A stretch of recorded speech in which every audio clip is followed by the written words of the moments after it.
Welcome back to Workflow, a segment of Drone Photography Podcast. And today we're going to be talking about the 3 ingredients to successful drone photography, which are, you ready for this? What are they, Camera. Michael? Camera. A very Lights. important. You need a camera, then light. And composition. And composition. Camera, light, Vital. and composition. Very vital. Yeah. If you miss one of those, you don't hit one of those, guess what? You're in trouble. You're going back if you're working for a paying customer, or, you'll probably be disappointed by the time you get to edit your pictures. You'll probably be disappointed in yourself before your customer is even disappointed in Yeah. You should be. So 3 things: camera, light, and composition. You guys may wonder, what about editing? How about editing? Well, I'd say we'll get to the editing in some other episodes or segments next week probably. But editing is important, but it's not crucial. If you miss the camera, light, or the composition part, there is no. You may be able to fix something with editing, but not much. There is not.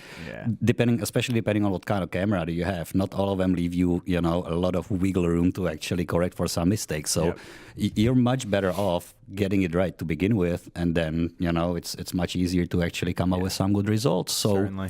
We're gonna be covering a lot every time, and you know what? These 3 things are. This is how I give feedback to people. If they ask me, "Hey, what do you think about this picture? What do you think about that picture?" That's how I break them down. So I look at it. Okay, well, your camera settings are probably right because I don't see any, anything that weird. shouldn't be going on, anything out of focus, blah blah blah.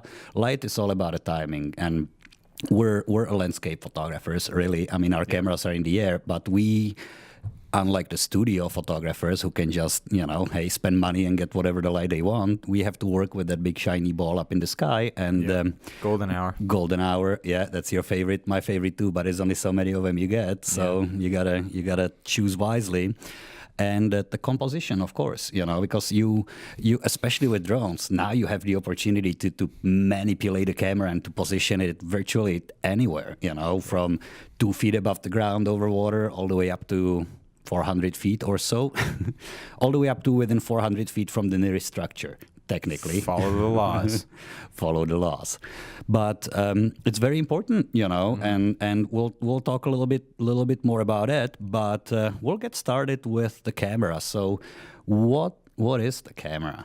Settings. The importance of camera settings. The importance of camera settings. So we'll start with a very, very basic concept, right? When I first, was explained all these things by Joe Papa, actually, a friend of mine, the fellow who some may remember from the first season of this, and he used because he needed to simplify this for me. So he started, think of a camera as a box, right? It's a dark box and with a hole in it.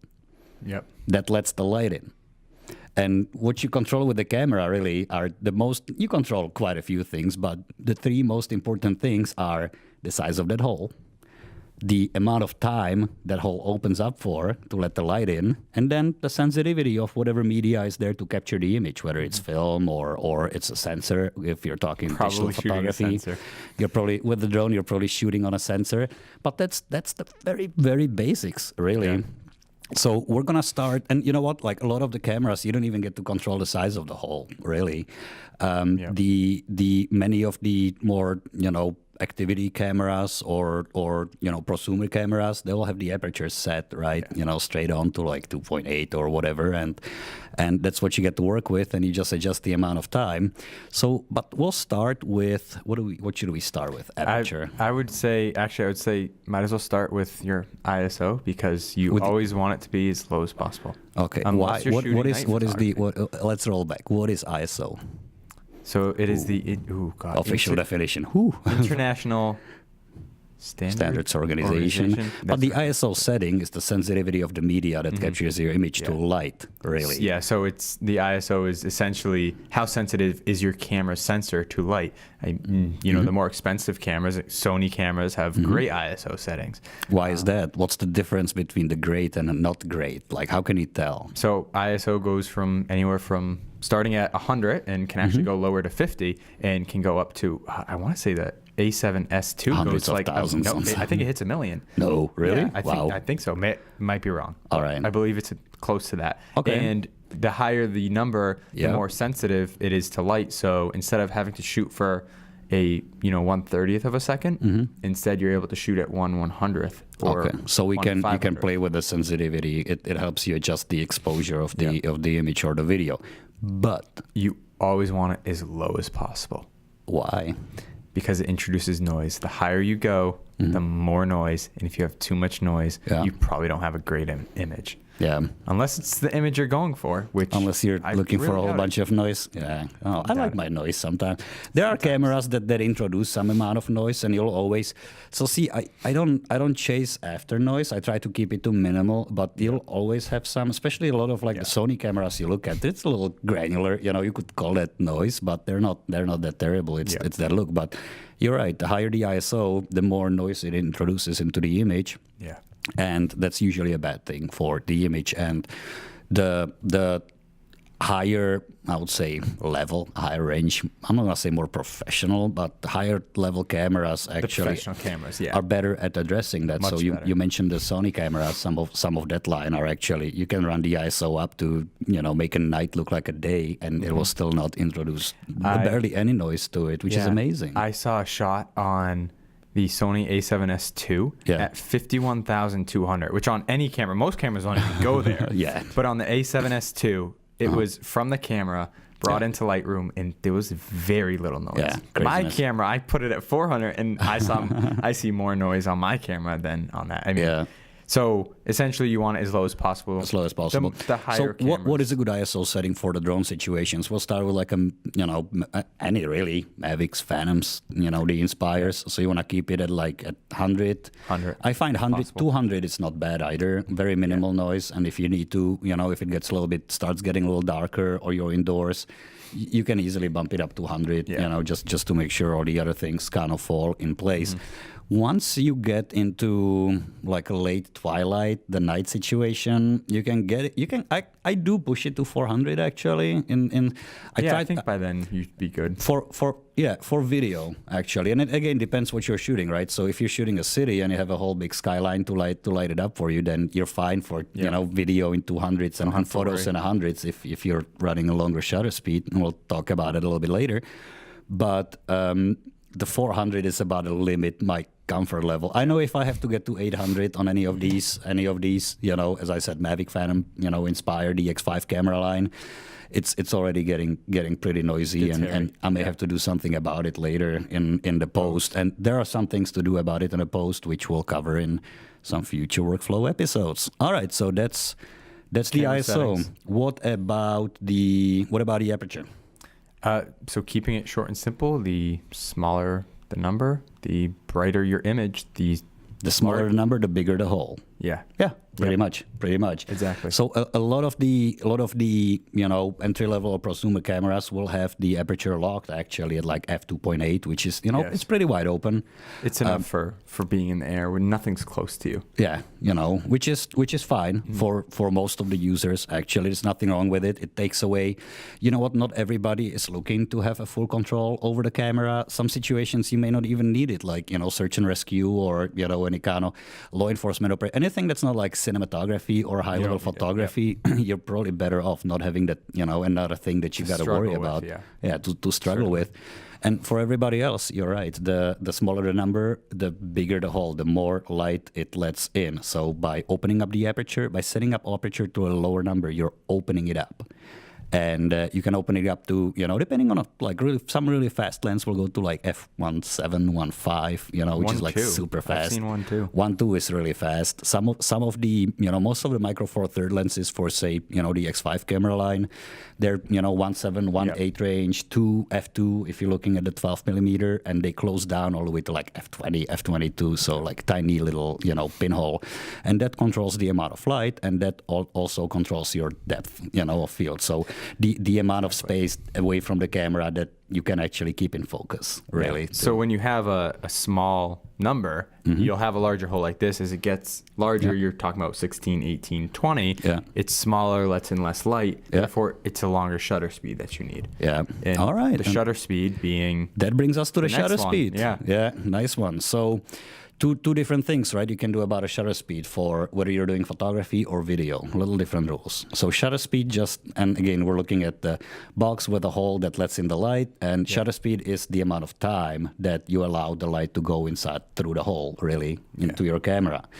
So what do we need to know about a shutter speed real quick? So keeping it on the photography basis instead of going into both, with photography, the faster the shutter speed, the quicker that the mirror will open up and take the photo. Yeah. So if you're talking about 1/2000th of a second, it's very fast. You can capture sports, you can capture action, things of that nature. For smaller numbers, around 1/60th and up to 8 seconds on most of the drones, will allow in more light over time. However, it means that you need a steadier shot, and it will show movement. So if you have cars in your image, there'll be just a blur of that car.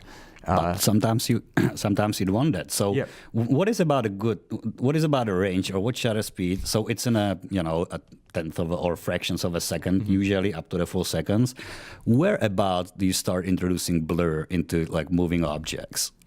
So depending on the drone you have, Mavic in the Phantom series, I know I really don't see much blur. How slow do you go? I've gone 6 seconds. And I didn't have a problem. Really? 8 seconds. Really? The thing is, though, as soon as I go into the seconds, there's not much blur, but there's noise. Yeah. Even if my ISO is at 100, there's noise. Yeah. But I do not see any blur. I try to keep it under 2 seconds for the night shots, 1.5, 2 seconds max, because after that you're running a risk, especially if you're doing a pano. You're running a risk of, you know what I mean? Or something. Panoramas are, and if you mess up one tile, then the rest of it doesn't usually work out that well. So keeping it on the safe side. In the daytime, I find 80th to 100th of a second is where things stop being blurry, actually, even the moving things there. So if you guys are setting up your camera, you should be, if you're at the 80th, 100th, or faster shutter speed, you shouldn't really have to worry about anything blurring out. Anything lower than that, and as Mike said, sometimes you'd want that if you're shooting the typical waterfall shot. If you're shooting waterfalls, you don't want them frozen in time. You want them to be, to have this appearance of motion, the veil, as they call them. About 2 seconds. Yeah, and for that, but even a second and a half is fine. Fine with that. So you can, close down the aperture, and you can introduce some ND filters to actually get there. So that's real quick about a shutter speed. We'll cover shutter speed separately because we can have a whole different workflow segment just about this, and we haven't even really touched the shutter speed for the video. We'll just put in a little small rule about the 180-degree shutter. So a good rule for the shutter speed for video is that your shutter speed should be kept at about double your frame rate. Yep. So if you're working at, say, the 150th if you're working at 30 frames per second, you should be around 60th. And the reason why is to introduce just the right amount of motion blur into it, so your video doesn't look jittery. If your shutter speed is too fast, and you may have noticed it on some of your videos maybe, if you ever came home from flying and look at your video and everything seems to be in a bit of a jitter, that's a good indication that the shutter speed will set a little bit too high. But as I said, we'll cover that video part a little bit later. What about light? Golden hour. I love golden hour, and I love blue hour. What's the blue hour? So what's the golden hour first? Golden hour is sunrise or sunset, and if you're shooting landscape, which having a drone, you're probably shooting a lot of landscape, it'll just light up. I mean, the color is great. Yeah. It just makes everything look great. They call it golden for a reason. Okay. Yep. So do you use it to light things up for you, or do you like taking pictures of the sunset, sunrise yourself in a golden hour? Is it just like, what's your... So I rarely point my camera towards the sun. I actually use it more of lighting up the color, the contrast. It's just more vibrant. It's more appealing to the eye. Yeah. And especially with landscapes, golden hour is the rule of thumb. Yeah. It really awesome. Is. But the light runs away from you real quick, and it changes very quickly. Like the last 15 minutes of sunset, or last 10 minutes, or the first 10, 15 minutes of sunrise, it happens so quickly. It goes, through different shades. That's when the clouds will light up. That's when a lot of things really get going. Yeah. And that's Awesome. So that's your favorite. What about a blue hour? What is that? So blue hour in sunrise is just before, and it's just after sunset. So that's your twilight, where the sky lights up blue, and it just turns everything blue. So the whites get a lot of blue tints to it. And cool. It's really, blue hour is great that's really the best time to shoot cities and to shoot the city lights, because you still have enough light from the sun. However, it's not directly there, and the lights are on. People have the lights on as soon as that sun hits the horizon, is behind it. It's blue hour and the lights are on. So you have enough. You don't have to worry about long shutter speeds or high ISO. Yeah, true. And then you have this spot about maybe 20 minutes after the sunset, where what I like, if you're doing a cityscapes, the reflection in the buildings, actually, the tone of it, the color of it matches the sky above your horizon. So you have this little, continuation. If you shoot it from the right angle, the horizon goes right through the buildings, and it's awesome. Perfect. So that's about the light. And what about a composition, real quick? Composition, the rule of thirds, and breaking the rule of thirds. The rule of thirds and breaking. What's the rule of thirds?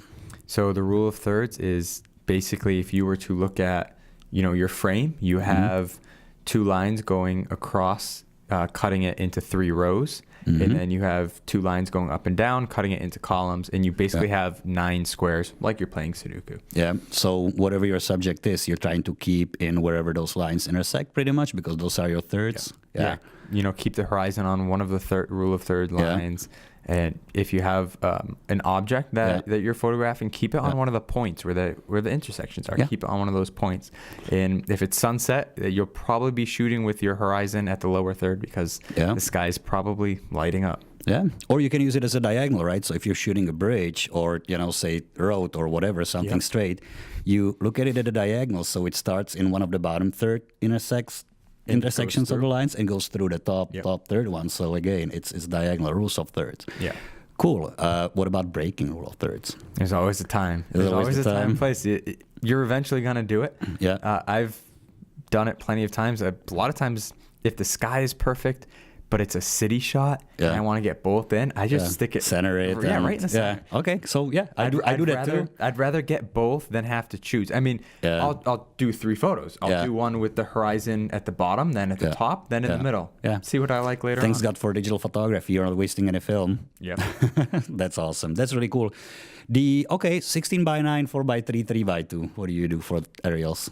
Single shot. 4:3, because that 4:3 maximizes the sensor. So you're using the whole sensor. Yeah. All right. You might as well, because if you're getting into this and you have a Mavic or Phantom series and you're shooting at 4:3 ratio, you're utilizing the entire sensor. If you're shooting at 16:9, all it's doing is just cropping. It's cropping the center. So you might as well do it in post anyways. You might as well see what your full photo is. See if you want to keep it at 4:3, and if not, cut it down to 6:9. Yeah. So you prefer 4:3, and definitely like for panoramics 4:3 all the time, because you want to use the full sensor. You're stitching them together. So 4:3, you're like, I do. I use 4:3 for the most. Sometimes when I'm lazy, I'm doing like a real estate shoots or something. I'm not gonna say not that important, but something where I don't want to have to be cropping, and I want to like just end up with the composition, and it's something that works in 16:9. I'll do it. So I don't necessarily stay away from it, but 4:3 is my preferred one too. My preferred one are panoramics, actually, which is where you glue a whole bunch of tiles together. You may take 10 wide and 3 pictures tall. And the same rules of third apply there. So you have to kind of look around before you take your pano and kind of decide what your composition is gonna be without really knowing or seeing the whole picture. So, but we'll get into the panels. We are out of time here. We went way over. So, way past. So much for the 9-minute episodes. We're cranking at about 17 minutes now. It was important though. Very important. It was very important. We kind of flew through it because there is a lot to cover. We're gonna cover all these separately in our workflow segments, actually, in the future podcast episodes and on our website at dronephotographypodcast.com.